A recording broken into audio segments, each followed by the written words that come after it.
Hey guys, welcome back to Elder Scrolls Legends. I hope you're having a fantastic day. This is part 3 of my solo arena guide where we actually sit down and take a look at things you can do while playing to maximize your win results. I'm going to show off a couple of tips, maybe play a couple of matches, and then at the end of the video I want to sit down and talk with you about if I think it's worthwhile to pursue solo arena after you've done your climb to rank 1. And if there's things that can be improved about Soul Arena. And hopefully I'll have annotations on the side so you can click to go to different parts between the tips, if it's worth it, and things that can be done to improve it. Especially if, hopefully, prospective game developers from Elder Scrolls Legends are watching this and they're looking to me for input, which that would be amazing. But there should be a link on the side over here, I think, probably. Anyway, let's get on to this. So, when you start your Soul Arena run, your very first thing that you should do is know your deck. And what do I mean by that? Well, take a look at your deck, see what kinds of things you got going on for you, and make sure you're familiar with the cards that you have there for multiple reasons. One, when you're playing this deck, you'll know what the weaknesses are, what you can expect to draw, and where you should kind of play to your strength. So, with this deck, our good strength is that we have a very solid 3 curve. We've got good stuff in the 4-drop, 5-drop, and 4 Sensei Tigers and a Wild Beast Caller. So we've got a very strong late game. Our weakness of this deck is that we are kind of lacking some fast cards, action cards. Our early game is a little sparse. We do have plenty of guards though. So now we know that when we draw at the start, we should mulligan pretty aggressively for 2 drops and then try to just hang on until we draw into one of our tigers and start stabilizing that way and slowly whittling him down. And then also, we'll keep in mind that we do not have access to a lot of ways to remove our cards. We've got Finish Off, we've got Malefic Wreath, we've got 3 giant bats that kind of work as removal, and we've got a Cliff Racer and Wabbajack, which might not even be removal, depending. And okay, so the thing about the Wabbajack, this is very important. When you use it, it can transform your target, either a friendly creature or an enemy creature, into anything. So it could be like a 1/1 nothing, or it could be like a 10/10 boost your guy for 10 damage. So when you use it on a friendly creature, it automatically fatigues them. So that means like you can't take your I can't turn a Murkwater Savage that's ready to attack into a Sensei Tiger and then attack with it. It will fatigue it, so it won't be able to attack with it that turn. So keep that in mind. If you're going to use it on a friendly creature, attack with it first before you transform it. However, if the transformed creature does have effects that would allow it to act on that turn, for example, if we Wabbajacked the giant bat into a Wild Beast Caller, the Beast Caller would then summon an animal as part of its effect. Or if it was turned into a Cliff Racer, it would have charge and could therefore act immediately. So, we know what we're looking for, and since we took the time to look at our deck, we know that some of the areas that we can improve on. Because, hopefully, when we win some of these matches, hopefully we win at least a couple, otherwise that would be embarrassing.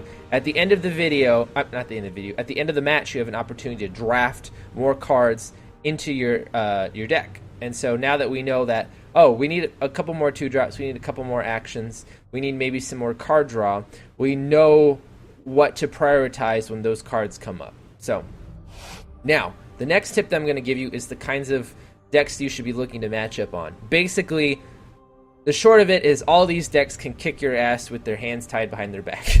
More or less. Like, I've lost and gotten crushed to each version of these decks. However, in general, the weakest decks, as far as Soul Arena is concerned, especially at the lower ranks, are Willpower and Agility, yellow and green. These are the Pilfer decks, and the reason they're weak is because if you can block them from attacking you and triggering their Pilfer effects, you can usually, their minions just don't work out. So if you can match up against those, that's a great first opponent.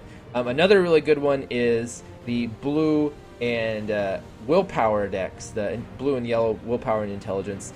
These decks, sometimes they're more focused on removal and smaller mid-range creatures, so if you have big chunky creatures, they have a hard time removing them, and it's easier for you to just kind of like slowly take the board back. However, as you can see, neither of those choices are available to us right now. So we have blue-green, a mono-blue, a red-green, red-purple, which honestly I think red-purple is probably the hardest matchup in the game.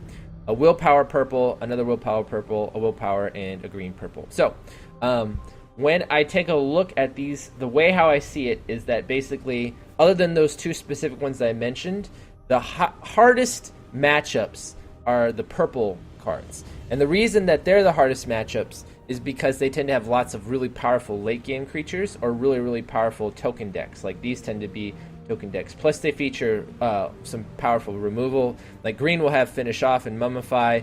These guys will have Javelins, Executes, Arrow Storms. And then the red-purple effect, these Orc decks are just insane because of the synergy that they get. And all of these are like fully formed constructed decks. Legendaries included, so keep that in mind. So fight the fight decks with purple in them last. Hold those off for as much as you can. The like mid-tier, really strong stuff are the mono cards. And the reason the monocolor decks are so difficult is because their ally effects always get triggered, and they usually have really powerful synergy. So like this willpower mono, this intelligence mono, also really difficult. So we'll save those guys for later. So to start, we will take a look at this red-green Huntsman Archer deck and see how we fare against it. This should be interesting. And I will show you this match to show you kind of how I play through it.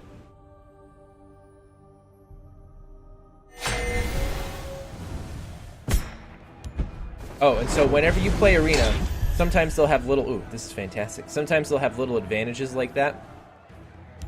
For the most part, whenever they start with a defender like this, it's not really a huge...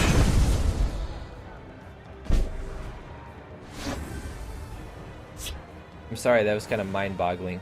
We're going to play the Kavach Soldier and then the Murkwater Savage next turn, and the reason for that is because we want to save the Thieves Guild Recruit to buff up the Savage. So what we want to do is we want to control him from like basically playing anything else. So we're going to put the Kavach Soldier in this lane and force him to start putting stuff in the Shadow lane. We'll put the Savage in this lane over here, and then we'll put down a black... Ooh. We'll put down a Black Stat Protector next round to start buffing him up. Because then we'll have 2 3/3s in this lane. One of those 3/3s will have guards, and then we can buff it further because it looks like we have a bunch of... I hear and obey. So we are going to take 2 damage, but I'm not too concerned about that 2 damage in all honesty. The most important part in the early game is controlling and altering the flow battle. Attack! And my opponent is making some very strange decisions in all honesty. Don't tell him that, I don't want to hurt his feelings. There's one of our awesome Sensei Tigers. So if we can get to the point where we can play that, we're going to be in a really good position. And we're actually starting to look pretty good here. Now, because he is green, he's going to have lots of ways to like finish off and wound creatures. But even that, it's not that bad because we still have the 2/1 on the field. We can't buff it up anymore though. We could Wabbajack it. I hear and obey. But then we wouldn't be able... I'd rather save the mana so we can do a Sensei Tiger and then Wild Beast Caller. So let's draw with this guy, see what we get. Giant Wing Bat. We could also do that. And then we could just okay, so we could change the plan. So we can send this guy forward, keep him alive to trade with the 3/2. We can put down a giant bat that actually drains here, gives us a little bit more health, removes him, keeps the 2/1 on the board. So this is a pretty favorable field for a Wabbajack. Especially when he does something like that. My arrows shall fly true. The day is mine. Okay, well now I just feel dumb. Thanks, guy. You totally ruined my plans.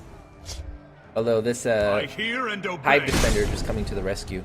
And this is the strength of having guard cards, is that if your opponent doesn't have a good way to deal with them, you force them to make like incredibly unfavorable trades. Like we just carried out his entire board advantage there.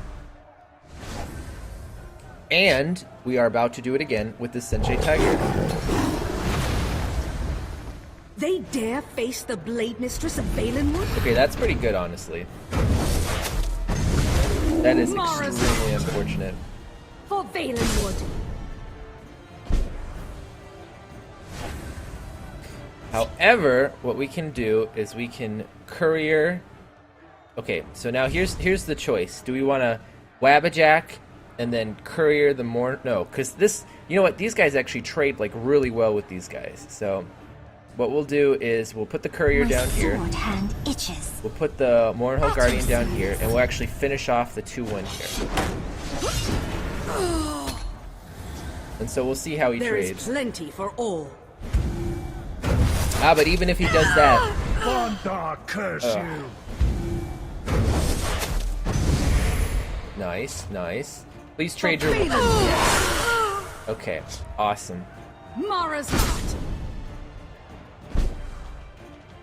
Okay, so let's see. We could either Wild Beast Caller and then shield up one of the guys that comes out, or we could Sensei Tiger and then... You know what? Sensei Tiger is fine because we can use the Murkwater Witch to slow down his 3-1. So let's do that.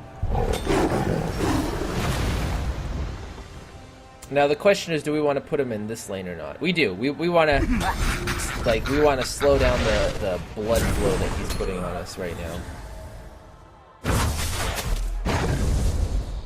The forest Now he will can not trade both suffer of your them presence. into here. Mara's heart. I husk. And then we'll This go ahead and herd Beast needs Caller over thinning. here. And then put down the shield on whichever one I think needs it more. So let's see what we get. That's pretty good. Forget the shield, man. Let's just put down a bruiser. Do we want to put down the bruiser? Yeah, we do. These are Kashid streets. That was great. Gotcha, bitch. Okay, so let's go ahead and do some crazy stuff with the giant bat. Do we want to do this with the giant bat? You know what? Sure, why not? So we'll trade in here. And then we'll go ahead and put down a giant... Well, first, we'll hit in. We'll start getting his ability online. Leave this place. See if he draws anything. He doesn't. Fantastic. Okay. Let's giant bat this guy up. He's got guard. He's going to give us some health. Excellent. And then let's just kind of whittle him down a little further. And then let's get the Wabbajack online. And let's go ahead and Wabbajack our 3-1 and see what he turns into. Awesome. Holy crap. Doomcrag Vampire. So everything in this lane now is lethal. My arrows shall fly true. I'm not sure who's going to target with that.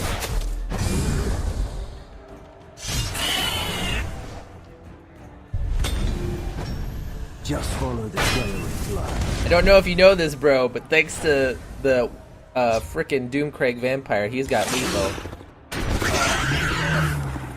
Let's go ahead and get an elixir conflict going.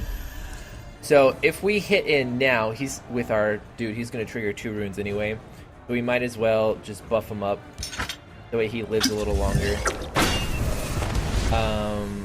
Let's hit in here, see if we trigger any runes. We don't. I don't want to give him another rune. I don't want to Wabbajack any of these. I'm totally fine with the way how this is, so we're just going to sit and wait. Hermamora tests us. He's got 2 Nords. Time to fight. Gonna put them in the other lane. Time to fight. Let's heat things up. Okay, he's wounded both of them. He's killed one of his 1-1s. Kind of a misplay. The forest is my cloak. Ah, there you go. That's pretty good. Pretty good. Unfortunately for him, though, we still have answers. And so now the question is, do we push for damage or do we take a different route? I can taste your fear.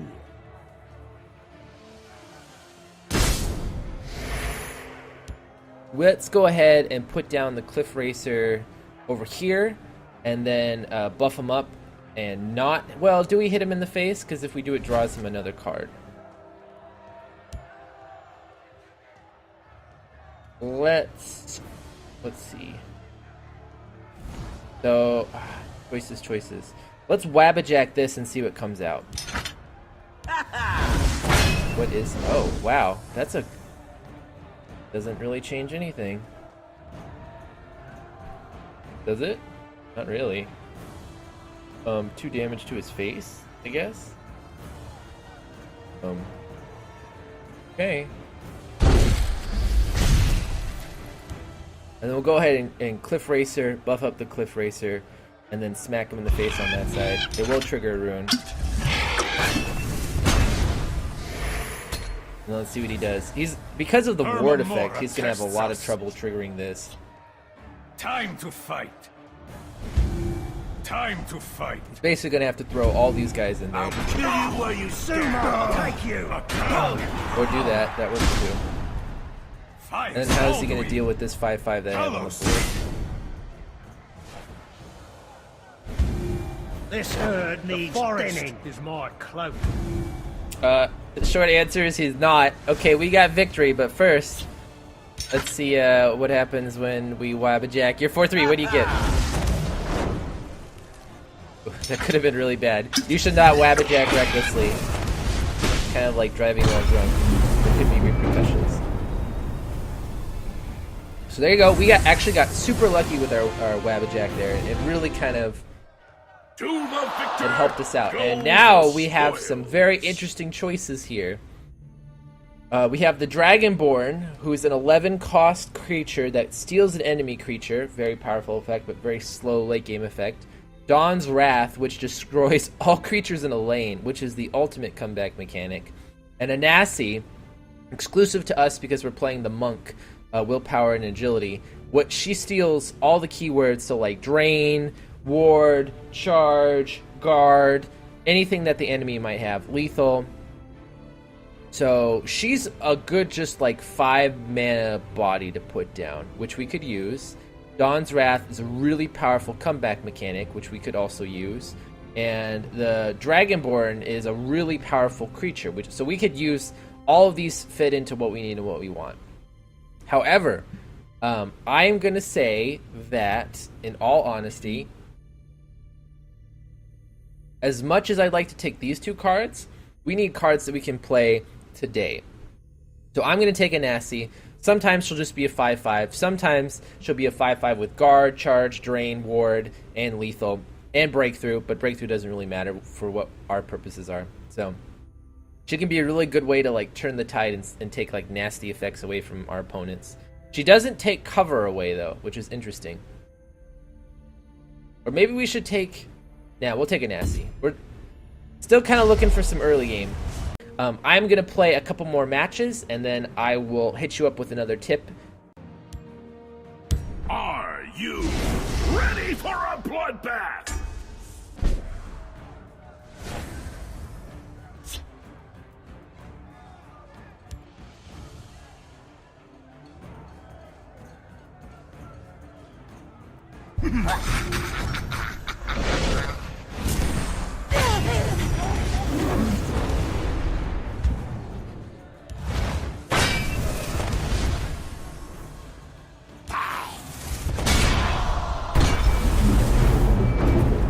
Kind of a close match there, just saying.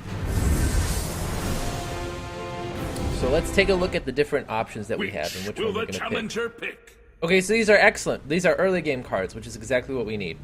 So we've got the Chedenhall Sapper, which is a 1/3, which gives us drain, not sap, it gives us drain. Frenzied Witchman and the Hellstrom Footpad.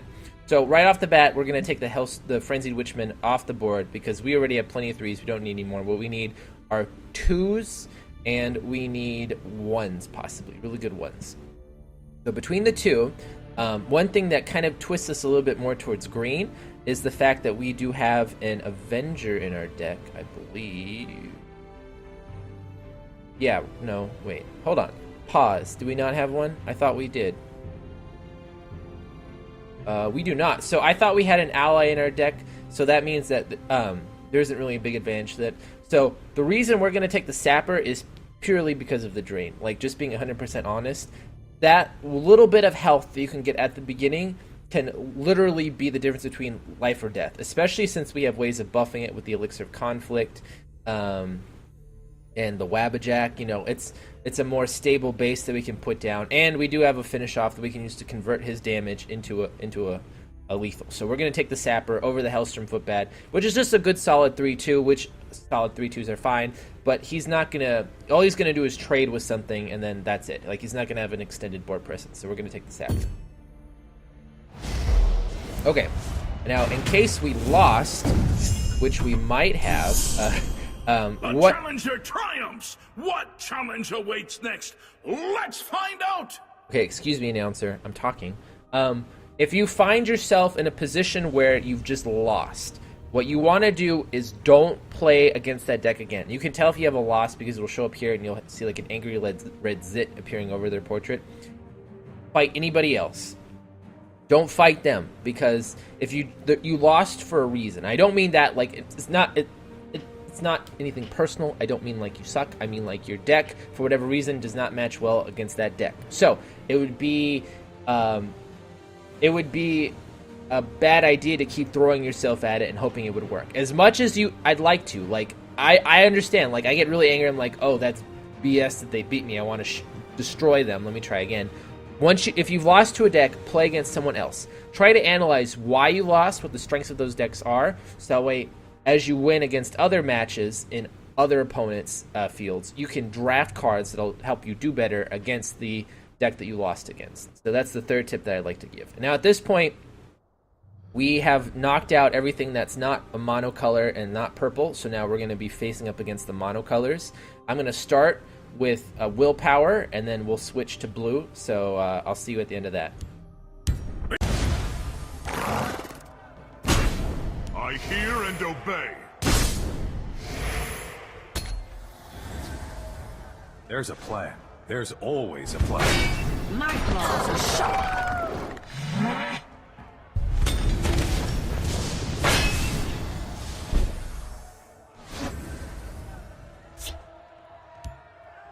Anasi finds it useful to use her enemy's strength against them. I hear and obey.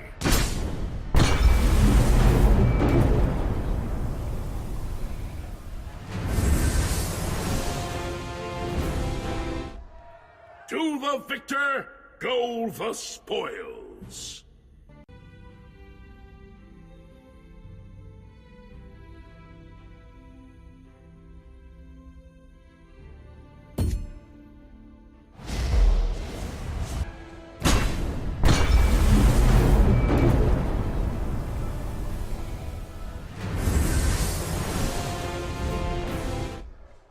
Who will join our challenger? Okay, so I gotta explain for a second. The reason I haven't been talking in the last couple of pit clips is because I just realized, like, mid-game, I should probably be putting these in, so I'll edit the footage so that way you can see these choices that I'm making. As far as these choices go, as we talked about, we're totally good. Our 3 pool is great. So it's between Imprison, which we're never gonna have, well, yeah, we're pretty much never going to have 4 willpower creatures on board, so it's basically just a 1-mana shackle. Or the Aldemir Patriot, which is a 1/2. If we have an action in hand when we play it, it becomes +1/+1, so 2/3. We have 1, 2. Really? Just 2 actions? Yeah, I guess just 2 actions. So we don't want to flood, even though it's good to have early game things, we don't want to put too much early game stuff because it'll weaken our deck overall. So the only real choice that we have here is either the Imprison or the Morthal, even though we are good on 3s. In the Imprison, it's not like the Imprison is useless. Like, being able to control a creature in the Shadow Lane with a Shackle is really, really powerful. So that we're going to take this. We're good on 3s. We don't need any more. With that, we have beaten the 2 monocolor cards. We're looking pretty good with... What challenge awaits next? Let's find out! Gotta figure out a way to turn that off. Anyway, now we are faced with just the purple, the endurance cards. So what I recommend is, if you see the orc guy, always fight the orc guy last, because the orc guy has an insane deck. Like, all versions of the orc guy are just disgusting. So, we're going to start with the willpower guys, work our way down to the agility guy, and then we'll fight the orc guy last. Today's battle promises to be one for the ages. Death comes to us all.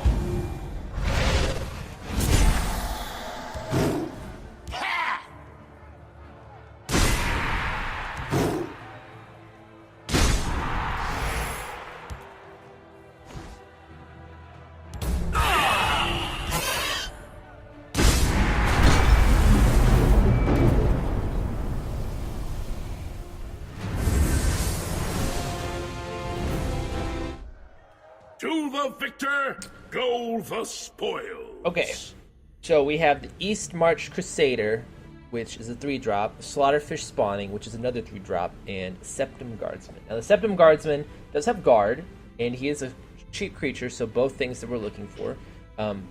However, have to say, East March Crusader, if you see this, this is like a Divine Furphy. You almost always want to pick it up. Even though we are good on 3-drops, he's just a 4/2 is pretty decent, but the card draw on top of it, if you've broken a rune, is fantastic. So we're going to take him. Even though we are good on 3-drops.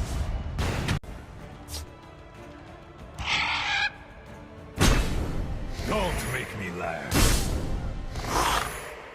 Come dance with death.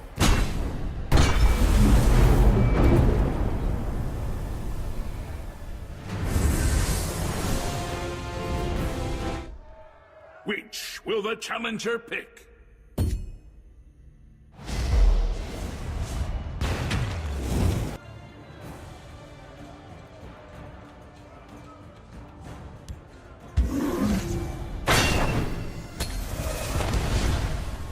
Forward, march! See them. Kill them all.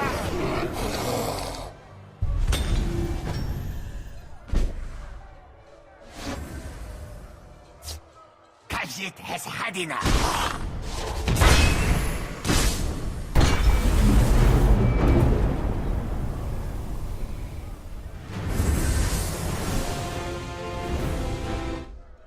Who will join our challenger? Skooma Racketeer gives anything lethal that we want. And Stalker moves the guy around. Murkwater Witch, awesome card. It's a 1/1 guard. It's an early game creature. It has an effect. It's a goblin, which stacks with our Murkwater Skirmisher. We're going with the Witch.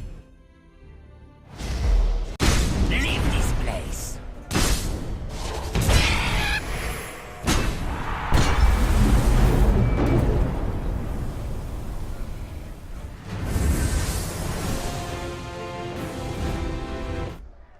Choose your reward. All right, looking good. We managed to beat that stupid orc deck. We are offered a Murkwater Skirmisher, which actually we do have a fair number of goblins now, so that could be just a solid pick on its own. A Mournhold Trader, which is a really powerful 2-drop. It's a 4/4 for 2 mana, but its last gasp is it summons a 2/1 taunt for our opponent. So this is a really big gamble card. And then the last one is the Snowy Saber Cat. Snowy Saber Cat. Say that 5 times fast. It attacks an extra time every turn. So really, this is kind of like a 6-attack minion. You take this when you have ways to buff it, but really all we have are the Legion Shield, the Elixir of Conflict, and, you know, like we can attack with it and then we can Wabbajack it. So there's not a lot of synergy for this, and we do have some pretty powerful endgame already. So it's between the Mournhold Trader and the Murkwater Skirmisher. Now let's take a look at our 2-drops real quick. 1, 2, 3, 4, 5, 6, 7, 8. So we're sitting at right about where we need to be sitting for 2-drops.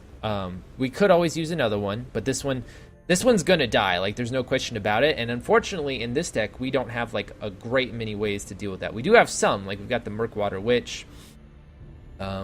Or we could just put down a big guard. But let me see how many goblins we have. See that goblin synergy we got going. So we got 1, 2, 3, 4. So this would be our 5th goblin. So we could just play the 4 for 4, but for 4 extra mana. I honestly think we're going to play risky and we're going to take the traitor. Just for that aggressive start that we did at the beginning. And now we have occurred 1 loss. A challenger triumphs! What challenge awaits next? Let's find out! We have occurred 1 loss, but we have managed to get all the way to the final boss. And this guy is he's a piece of work. So the red-blue format is an equipment-based format that is incredibly nasty, super nasty. In fact, to be honest, I have never won against a final boss that was red-blue before. So maybe this will be the first time. This deck, actually, it started out pretty decent, but then it got better as we went along. It's pretty well balanced now. It's got everything that you want, except for it's missing some actions. But you've got guards, you've got early game, you've got late game, you've got mid game, you've got some card draw in the form of our Mystic. You've got, like, lots of guards. You've got Divine Fervor, which is always good. Which, by the way, I don't know if you saw, but you should instantly snap pick Divine Fervor almost every time. Especially with the Daji Rot Mystic that can just draw it. Because this does count as a support. So, if anyone can do it, maybe we can. So let's give a crack at this guy. Now, when you do face the final boss, he is always going to have, like, some kind of effect. Let's see what he's got. This champion has shot down every foe he's faced. So far. Okay, so interesting. So what this effect is that every turn our opponent will deal us 1 damage. I've fought him twice before, and he's always had this effect. So it seems like each deck does have certain, like, if they're the boss, they're going to have certain advantages going in. So we want to start quick, and we want to keep going. Luckily, we do have the Elixir of Magicka, and we've got a great early draft. I keep a spare blade in my boot. So we're just going to go ahead and just instantly get rid of that with the Murkwater Witch. Start controlling the board from part 1. Ah, fantastic. Okay. So the way how his deck works is he's going to be drawing. I have no fear of you, cowardly schemer. Holy duty, Batman. He's going in, man. Alright, so this is actually a more aggro version. I haven't seen this version before. Let's keep controlling the board, because holy goodness. They make it too easy. Hopefully he doesn't have a way to remove that. Okay, he doesn't. Into the fray. He did use the dagger, so he doesn't have one in hand anymore. Ah, the Chettenhall Sapper. Okay, this guy can help negate some of the damage that we're going to be taking every turn. So we want to make sure this guy lives. Live, damn it. We are ready for anything. We're going to hit in here. We're not going to give him the... Oh, are we? Yeah, we are. We'll put down another cut person on the side. So we're matching his aggressive start with our aggressive start. Ooh, that's gross. Like Olsey's bright blade. Alright, so we're forced to use the finish off here, just to remove him. And then we're just going to sit and wait. We're going to Wild Beast Caller next turn. We are not going to bust the rune, and we're going to let him tap us for 1, so that way we can draw another card. That's a really great card to draw. That would have been great last turn. Into the fray. Alright, so let's go ahead. It's nothing personal. Hit in, get some health back, see if he draws anything. He doesn't. And then we're going to put the Beast Caller down here to contest. Let's see what beast we get. That's a really good card if we want to rush him down, but I think we're just going to leave it in cover right now.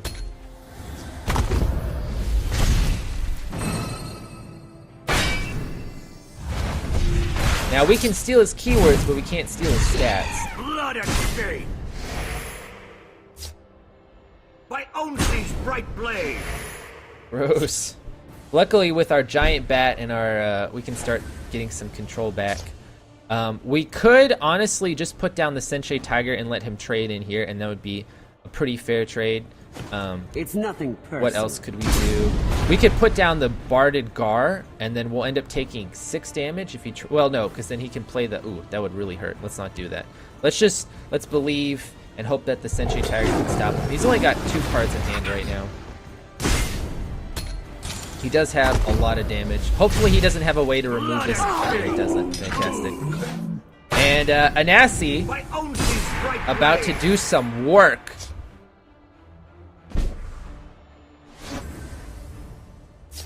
So we'll go ahead and just take that off you, my friend.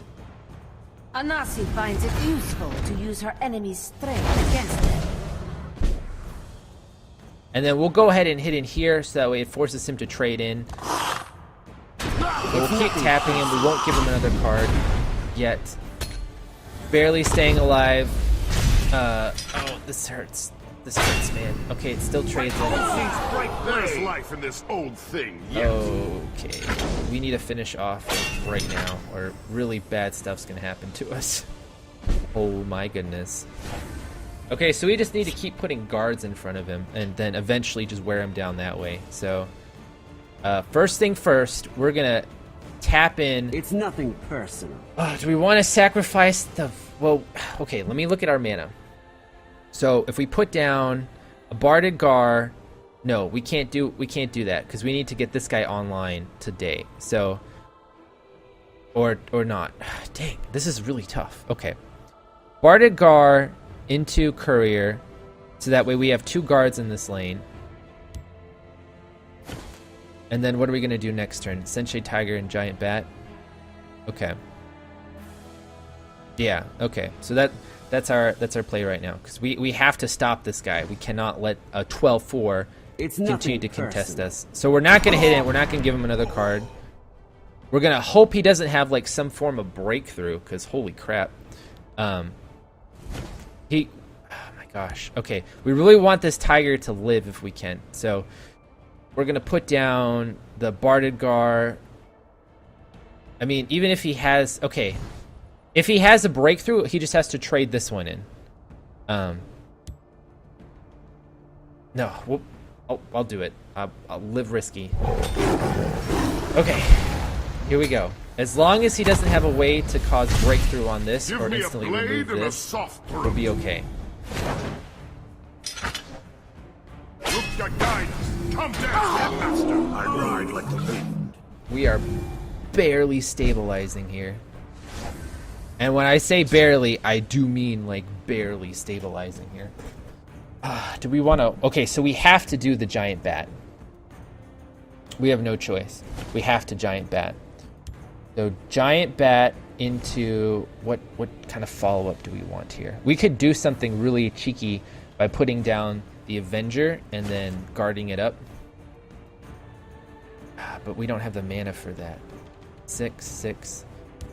We can just block this lane for a couple of turns. We have to start getting some health back. We do. Like... Oh, we have to bust a rune too.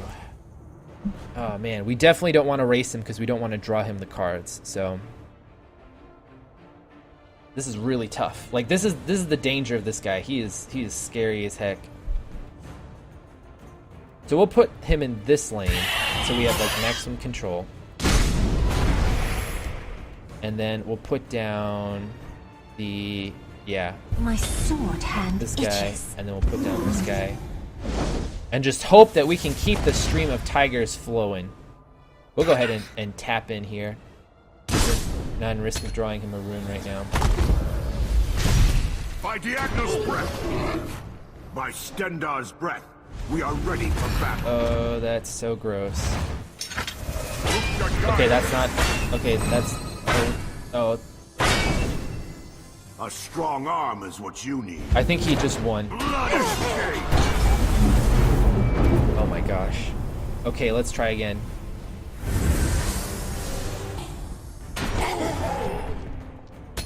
And then just... Give me a blade and a soft throat. He's gonna have a dagger. Look your guidance. Do not test me. Come down, master.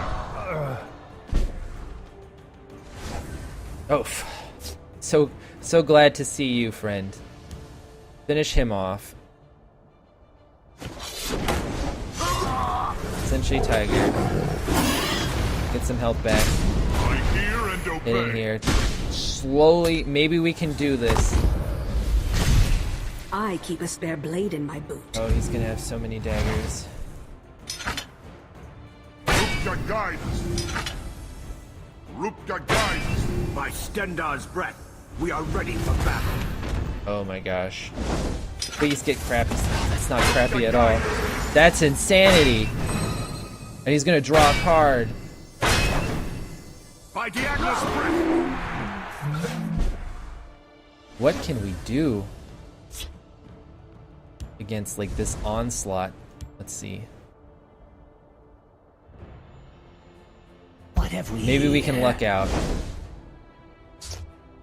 Okay, that's definitely not gonna save us as much as it needs to. Okay, here we go. Give me something amazing. It's not gonna do it. And unfortunately, we're forced to concede. The victory is yours. So again, for the third time, even with that deck, like there was just nothing we could do. So let's check out the rewards that we got for our 8 wins there. Our challenger, your reward awaits.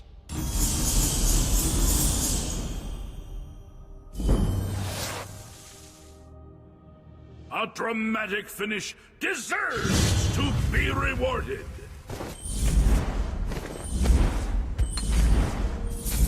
Okay, still pretty good. So let's talk about how, you know, like that was a pretty, honestly, that was a really, really strong deck. And these rewards, they're decent. If we would have gone 9 wins, they would have been better. But I feel like that was a good demonstration of how you want to draft, how you want to approach it, the different orders that you want to fight these decks in if you have the option to do so. And I feel like that was a pretty good demonstration. So now let's talk about, is Solo Arena worth doing after you reach 1 win? And the answer is hell no. I don't know if you could tell there, but the deck that we just faced, that's the 3rd time I fought that final boss. And honestly, he might be impossible.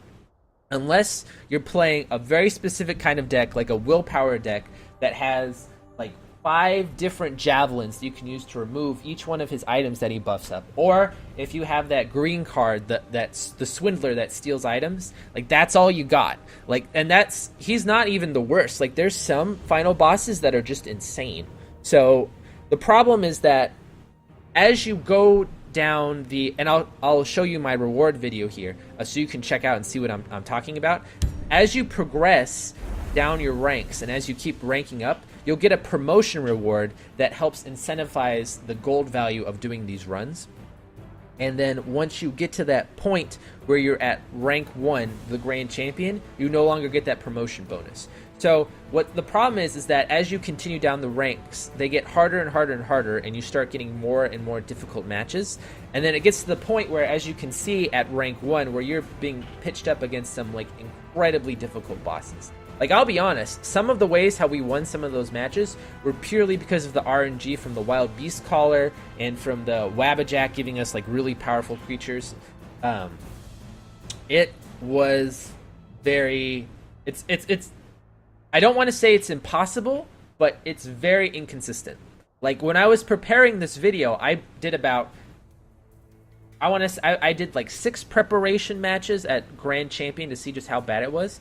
I only won a single one of those and went 9 wins, and the rest went anywhere from like 3 wins to this one went 8 wins, which was pretty good. Most of them, honestly, you can rank pretty highly with these techniques that I've shown you here, but just unfortunately in the current mode, it is not worth playing Solo Arena once you get to rank 1. It is worth it to take the time to get to rank 1 because you're going to get those rewards like you see in that video that make it worth your while, make it pretty gold efficient, and it makes it so that way you can get some really good cards as you're ranking up. But once you hit rank 1, in its current mode, I do not recommend playing Solo Arena. Use this guide as a way to get to rank 1 and then spend your money elsewhere. I think Versus Arena at this point in the beta is much more worthwhile. And so now that you've seen that, you've heard my opinion, some things that I think could be used to improve Solo Arena.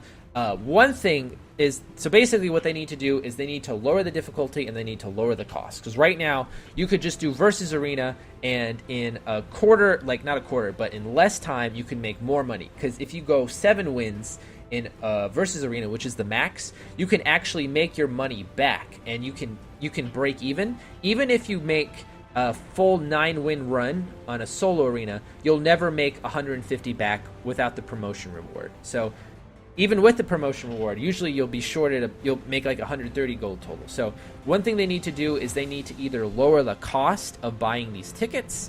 That's one thing they could do. They could up the gold rewards that you get for higher ranks to make it more worthwhile. Like 8 wins, that was a colossal effort. And you saw I got 2 decks, which is pretty good. I got 140 soul gems, which is good, but only like 80 gold. Like, what is that? There needs to be a more gold reward to incentivize people to do this.